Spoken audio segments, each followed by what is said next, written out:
Hello दोस्तों, आज का ये वीडियो बहुत ख़ास होने वाला है। मुझे तो आप लोग जानते ही हैं, मेरी कविताएं, मेरी कहानियाँ सुनते ही रहते हैं, मेरे साथ ट्रैवल भी करते हैं और मेरे स्टूडेंट्स मेरे साथ हिंदी भी पढ़ते हैं।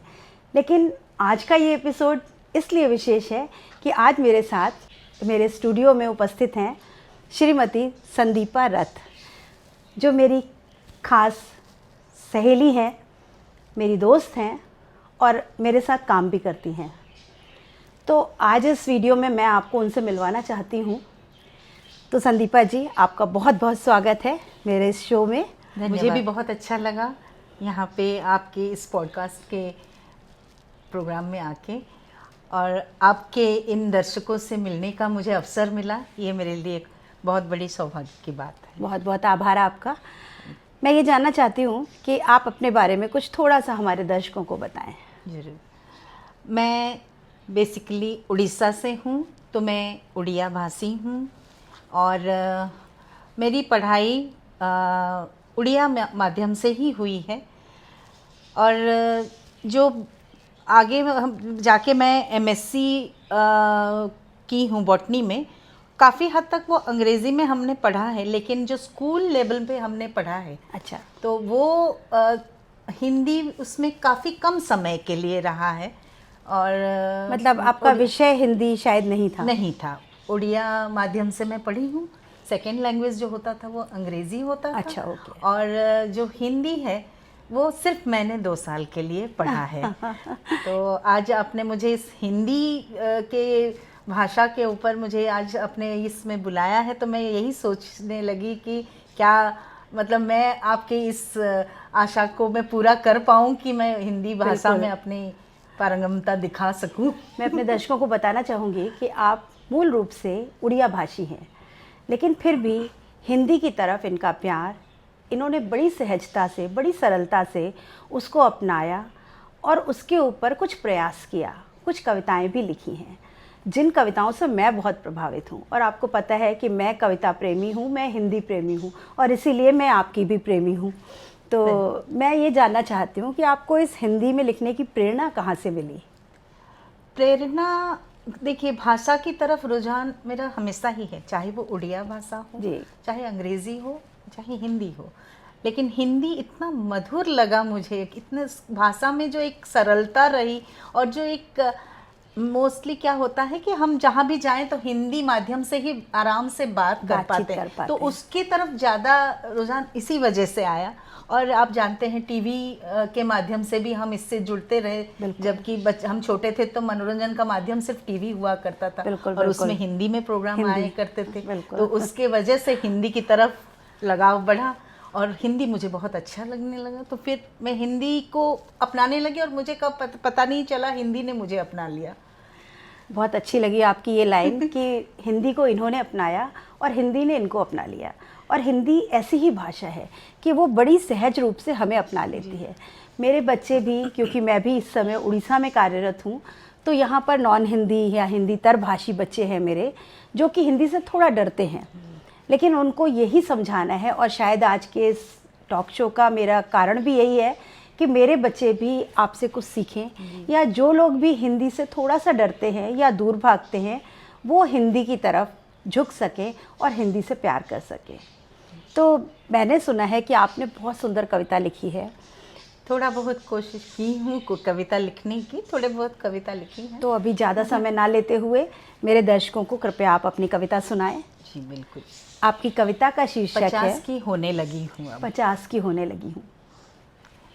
ये मेरी अपनी ही अनुभूति को मैंने इस कविता में ढाला है, जो कि एक मध्यम वयस्क औरत की एक फीलिंग होती है। जब हम आधे उम्र तक आ जाते हैं तो हमारी दूसरी जो हमारे रिश्ते होते हैं उनकी तरफ हमारा रवैया जो होता है वो बदल जाता है। वो इस कविता के माध्यम से मैं बताना चाहती हूँ कि जो इससे नई नई शादी होती है तो हम काफ़ी रिश्तों को संभाल के रखने की कोशिशें करती रहते हैं, चाहे वो हमारे ससुराल वाले हों, चाहे पति के साथ हो, चाहे देवर ननद, चाहे भाई बहन से भी, एक रिश्ता हम जोड़े रखने की कोशिश करते हैं, लेकिन धीरे धीरे उम्र के साथ वो इतने पक्के हो जाते हैं कि उसको और रखने की कोशिश नहीं की जाती है, वो अपने आप ही एकदम एक सहज और एक अलग धारा में परिवर्तित हो जाती है। बिल्कुल। तो इसी पे आधारित है मेरी कविता। 50 की होने लगी हूँ, 50 की होने लगी हूँ अब, खुद को थोड़ा पहचानने लगी हूँ अब। 50 की होने लगी हूँ अब, खुद को थोड़ा पहचानने लगी हूँ अब। दुनिया जिसे समझदारी कहती है, थोड़ा थोड़ा शायद आने लगी है अब। रिश्तों को जोड़ के रखने की कोशिश कुछ कम करने लगी हूँ अब। क्या बात है। रिश्तों को जोड़ के रखने की कोशिश कुछ कम करने लगी हूँ अब। ज़रूरत उसकी कम होने लगी है अब। ज़रूरत उसकी कम होने लगी है अब। खुद ब खुद रिश्ते गहरे जो हो गए हैं अब। हाँ, 50 की होने लगी हूँ अब। बहुत अच्छा। माँ बाप में उनका बचपन दिखता है अब। माँ बाप में उनका बचपन दिखता है अब। कभी सिखाते थे वो हमें, सिखाना पड़ता है अब। हल्की सी डांट भी लगानी पड़ती है, भूमिका की अदला बदली हो गई है अब। उन्हें खोने का डर जो बढ़ने लगा है अब। हाँ, 50 की होने लगी हूँ अब। बच्चे बड़े हो गए हैं अब। बच्चे बड़े हो गए हैं अब। बचपन उनका एल्बम में सिमट गया है अब। बच्चे बड़े हो गए हैं अब। बचपन उनका एल्बम में सिमट गया है अब। कद से ही नहीं, समझदारी में भी ऊंचे हो गए हैं अब। कद से ही नहीं, समझदारी में भी ऊंचे हो गए हैं अब। टोकते हैं कभी कभी हमें भी अब। मुंह फुलाती हूँ इस टोकने पर। मन ही मन अपनी परवरिश पर नाज करती हूँ।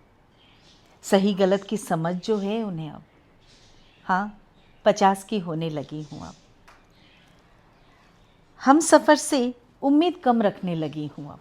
हम सफ़र से उम्मीद कम रखने लगी हूँ अब। क्या बात है। किताब की तरह पढ़ चुके वो मुझे बिन मांगे ही पूरी कर देते हैं अब। बहुत बढ़िया, बहुत सुंदर। छोटी छोटी बातों पर रूठने मनाने के वो किस्से, छोटी छोटी बातों पर रूठने मनाने के वो किस्से, एक प्याली चाय के साथ बड़ी से बड़ी उलझन भी सुलझाए जाते हैं अब। हाथों में हाथ लेके कस के पकड़ लेती हूँ। सफ़र अभी बाकी है, साथ में पूरा जो करना है अब। क्या बात है। हाँ, 50 की होने लगी हूँ अब। हाँ, 50 की होने लगी हूँ मैं। आपने इतने सुंदर भावों को, अपने अनुभवों को, इतने गहरे अनुभवों को इतने सरल शब्दों में पिरो दिया कि सच आपकी आवाज़ और आपकी कविता दोनों ही दिल में उतर गई। धन्यवाद। और मुझे लगता है, उम्मीद है कि मेरे दर्शकों को, मेरे श्रोताओं को भी बहुत पसंद आई होगी।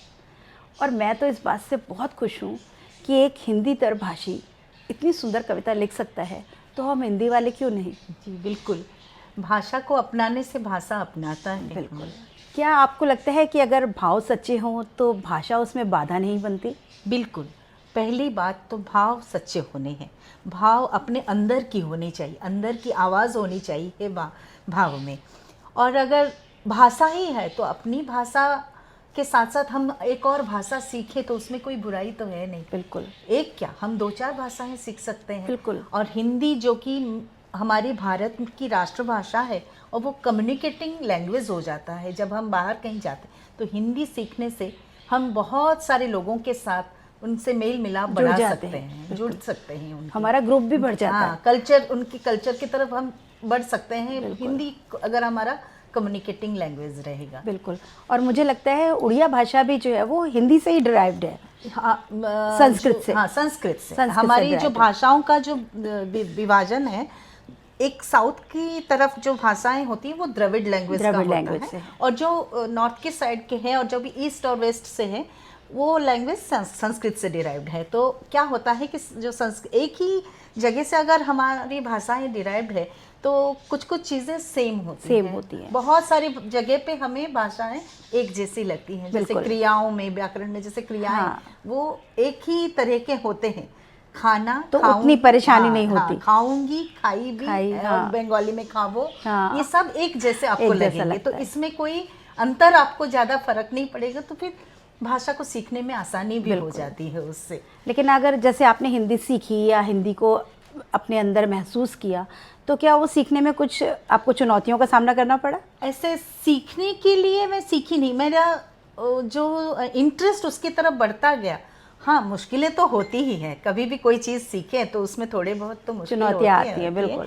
लेकिन एक जो अपना एक इंटरेस्ट होता है, पैशन जिसे बोलते हैं, भाषा की तरफ अगर आप का लगाव है तो आप उन मुश्किलों को आराम से पार कर सकते हैं, उन चुनौतियों को आप आराम से हरा सकते हैं। पार कर तो लेते कोई बहुत बड़ी चुनौती नहीं है कि है। किसी भाषा को हम सीखने में कोई इतना मुश्किल हो जाए। भाषा को बस अपनाने की बात है। और आजकल जो आधुनिक हिंदी है हमारी, उसमें तो कोई बहुत ज़्यादा मात्राओं और छंदों का प्रयोग करने की आवश्यकता नहीं है। आप बिल्कुल खुले छंदों में आप उन पे अपनी कविता की रचना कर सकते हैं। तो कोई भी अपना हाथ आजमा सकता है हिंदी में।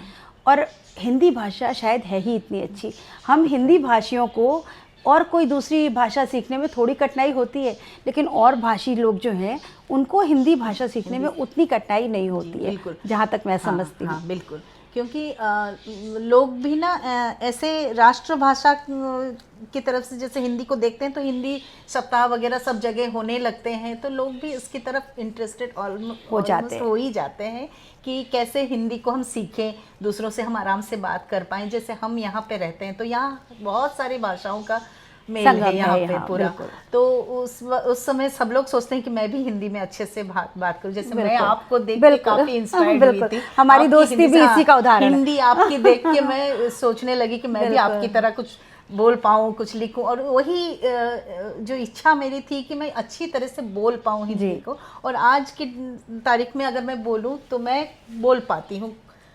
कॉन्फिडेंटली, मैं हिंदी को बहुत अच्छी तरह से बोल पाती हूँ। वो आप ही मेरी इंस्पिरेशन तो दिखाई दे रहा है। अभी मुझे ये बताइए, जब आपकी कविता का विषय था कि 50 की होने लगी हूँ, तो ये अनुभव शायद मैंने भी किया है। हम सबकी, हम जो महिलाएं हैं, हम जब विवाह के बाद आती हैं या हम जब छोटे होते हैं, तब से लेकर के बड़े होने तक हमारी स्थितियाँ, परिस्थितियाँ, हमारे विचार, हमारे भाव सब बदलते हैं। तो जो महिलाएं 45 या 50 की हो रही हैं और उनके मन में कुछ संशय हैं, तो उनको आप क्या सलाह देना चाहेंगी? देखिए, जीवन के इस पड़ाव पे आके हम हार तो नहीं मान सकते कोई भी चीज़ से, बिल्कुल नहीं। जब इतना दूर लंबा रास्ता हम तय कर चुके हैं, तो आगे अगर थोड़ी बहुत आपको किसी लाइफ में थोड़ी बहुत कुछ ऐसी चुनौतियां दिख रही हैं जिससे कि आपको पार करने में थोड़ा मुश्किल हो रहा है, उसमें सिर्फ अपने आप को समझाना है कि मेरी लाइफ, मेरा जो जीवन है वो मुझे ही बिताना है, मुझे ही लोगों के साथ चलना है। तो वो अंदर वो एक जो कॉन्फिडेंस है वो लाना पड़ता है हर औरत को। ये नहीं है कि बच्चे चले गए तो वहीं पे हार मान के बैठ जाएं कि अब तो बच्चे साथ नहीं है, हम ये कैसे डिप्रेशन करें? आ जाता है मन में। लेकिन हर चीज़ का अपना अपना समय होता है। बिल्कुल। बच्चे एक समय तक ही हमारे साथ रहेंगे, उसके बाद वो अपने लाइफ में जाएंगे, आगे बढ़ेंगे, उनकी ज़िंदगियाँ बढ़ेंगी, उनकी ज़िंदगी में उनके जीवन साथियाँ आएंगी, तो उस तरफ दौड़ लगाने से हमें कुछ नहीं मिलेगा। वो दौड़ को हमको अपनी तरफ लेना है, उस समय अपनी तरफ लेना है, वहाँ नहीं जाना है, जाना अपनी तरफ है। जब हम खुद को ढूंढने लगेंगे तब हमें ये डिप्रेशन, ये चीज़ों का फ़र्क नहीं पड़ेगा।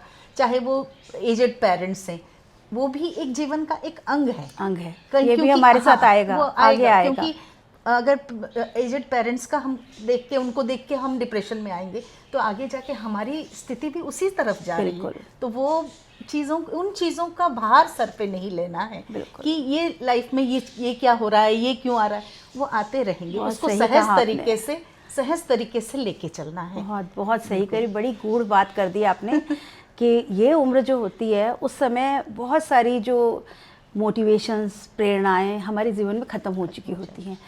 लेकिन मैं सोचती हूँ मैं भी उसी दौर से गुजर रही हूँ और बच्चे बड़े हो गए हैं, अपनी अपनी जगहों पर सेटल्ड हैं। कहीं कुछ खालीपन ज़रूर है, लेकिन फिर भी मैं सोचती हूँ शायद इससे अच्छा समय और कोई नहीं, जब हम अपनी जिम्मेदारियों से ख़त्म कर चुके हैं जिम्मेदारियाँ, और हम अंदर बहुत कुछ सीख चुके हैं, बहुत से गुण हैं, लेकिन हमें कभी शायद उनको उभारने का समय नहीं मिला। तो ये समय है अपने लिए निकालने के लिए। खुद के लिए जीने का। इसीलिए मैंने कहा ये दौड़ अपनी तरफ होनी चाहिए। अपनी तरफ है, अपनी पहचान, अपने को खोजना है, अपने को खोजना है, बिल्कुल अपने अंदर की उस टैलेंट को खोजना है जो इतने दिन तक सुप्त अवस्था में पड़ी है। बिल्कुल हर औरत में इस तरह का एक कुछ ना कुछ होता है जो कि वो सुप्त में रह जाता है, सुप्त अवस्था में, उसी को जगाना है। और इसमें सहयोग करते हैं हमारे बच्चे, बच्चे, पति, सब घर परिवार हमारा सहयोग करता है। वो आपको लगेगा कि वो आपके पास ही है। आप चाहें तो आपको दूर दिखेंगे, लेकिन जब आप चाहेंगे कि बच्चे साथ हैं, बच्चे आपके पास ही हैं, तो पास ही फील करेंगे हम बच्चों। बिल्कुल सही कहा। और शायद ये जो मेरा चैनल है ये भी मेरे बच्चों की ही देन है, उनकी ही प्रेरणा से मैं कुछ कर पाई हूँ। बिल्कुल। मैं ये जानना चाहूँगी कि जो लोग अभी हिंदी सीख रहे हैं या हिंदी में रुझान है लेकिन किसी डर से या कोई भय है उनके अंदर, उनको आप क्या सलाह देना चाहेंगी? पहली बात है, किसी चीज़ को सीखने के लिए कोई डर मत रखिए। डर के सीखा नहीं जाएगा। अगर हिंदी सीखना ही है तो गलतियों के साथ सीखिए। गलतियां होंगी, ऐसा नहीं है कि हम सीखते समय गलती, पढ़ते समय जब ABCD या फिर बहुत अच्छी बात कही आपने, भी हमने सीखा है तो उस समय भी हमारी गलतियां होंगी। बिल्कुल गलतियां होती है। वो उस समय ये भय अगर चढ़ जाता कि मैं तो लिख नहीं पा रही हूँ तो फिर कैसे होता वो चीज़। सही बात है। तो ये डर, पहली बात है कि डर को हटा दो पहले। बहुत अच्छा। किसी चीज़ को सीखने के लिए डर के साथ मत बढ़िए, कॉन्फिडेंस के साथ बढ़िए। कोई भी चीज़, चाहे वो हिंदी भाषा हो, चाहे कोई अपने अंदर का कोई एक टैलेंट हो जो करने, हर चीज़ के लिए आप बिना डरे। और भाषा तो इतना सुंदर माध्यम है, आप किसी के साथ जुड़ेंगे, किसी कल्चर के साथ जुड़ेंगे, तो भाषा को सीखने के लिए कोई डर नहीं होना चाहिए। बिल्कुल। और गलतियां हो भी रही हैं तो भी डरने की बात साथ ही तो हम सीखते हैं। अगर गलती हुई, हमें कोई करेक्ट कर देता है तो वो भी अच्छी बात है, हमें कुछ सीखने को मिल जाता है। कुछ डरने की बात है। अच्छी बात कही आपने। और शायद मेरे श्रोता, मेरे दर्शक, मेरे जो स्टूडेंट्स हैं वो भी इसको सुनकर वो भी प्रेरणा ले सकेंगे कि चाहे आप किसी भी भाषा के हों, हिंदी हमारी राजभाषा है और शायद बहुत जल्दी ही उसको राष्ट्रभाषा का दर्जा भी मिल जाएगा। तो आप ना केवल हिंदी, आप किसी भी भाषा को सीखिए। जितनी भाषाएं आपके पास आ जाएंगी उतना आपका खजाना बढ़ जाएगा। भाषा में कमी नहीं होनी चाहिए। मैं बहुत आपका धन्यवाद लूँगी, लेकिन अभी मेरा ये पॉडकास्ट, मेरा ये टॉक शो पूरा नहीं हुआ, क्योंकि मुझे लगता है आपकी आवाज़ में जो खनक है वो कहीं ना कहीं आपके अंदर एक सिंगर भी है। और वैसे मुझे मालूम भी है कि आप बहुत सुरीले गले की मालकिन हैं। तो मैं एक अनुरोध करूंगी दर्शकों की तरफ से भी कि आप कुछ पंक्तियां हमारे लिए गुनगुनाएं। साहित्य की तरफ जैसे रुझान है, संगीत मेरी आत्मा है। बिल्कुल। तो बहुत अच्छा। संगीत के बिना जैसे मुझे जीवन सूना दिखता है। बहुत अच्छी बात है। संगीत तो मेरे जीवन का अंग है, तो मैं जरूर कुछ हो जाए, कुछ पंक्तियां। नैनों में बदरा छाए, बिजली से चमके हाय, ऐसे में बलम मोहे गरवा लगा ले। नैनों में बदरा छाए, प्रेम दीवानी हूँ मैं, सपनों की रानी हूँ मैं, प्रेम दीवानी, प्रेम दीवानी हूँ मैं, सपनों की रानी हूँ मैं, पिछले जन्म से तेरी प्रेम कहानी हूँ मैं, इस जन्म में भी तू अपना बना ले। नैनों में बदरा छाए, बिजली से चमके हाय, ऐसे में बलम मोहे गरबा लगा ले। नैनों में बदरा छाए। इतना सुंदर गीत आपने सुनाया मुझे, मैं तो वाकई मगन हो गई। और समय ज़्यादा हो गया है, वीडियो भी लंबा हो जाएगा, लेकिन मन नहीं भरा आपके गानों से। और मैं आपका जब भी गाना सुनती हूँ तो मुझे लगता है कि हम केवल उन्हीं से संगीतकारों को या गायकों को जानते हैं जो बड़े पर्दे पर मिलते हैं, लेकिन इसके अलावा भी कितने लोग हैं जो इतने सुरीले गले के मालिक हैं। वो अभी थोड़े अनजान, थोड़े पब्लिक में नहीं आ पाते, लेकिन उनका गुण, उनकी जो कला है वो कहीं पीछे रह जाती है। तो हो सकता है मेरे इस टॉक शो के माध्यम से आपके गले से लोग और जुड़ पाएँ, और अगर दोबारा कहीं से अनुरोध आता है तो मैं फिर आपको बुलाना चाहूँगी। और बहुत बहुत धन्यवाद आपका। ये मेरा सौभाग्य होगा कि अगर मैं किसी और के पास पहुंच पाऊँ मेरे संगीत के माध्यम से। हमारा सौभाग्य है कि आप यहाँ आई और आपने अपना समय निकाला। धन्यवाद। तो आपका बहुत धन्यवाद। और मैं अपने दर्शकों को भी कहती हूँ कि हम फिर मिलेंगे किसी कहानी के साथ, किसी कविता के साथ और किसी ऐसी ही शख्सियत के साथ। तो धन्यवाद।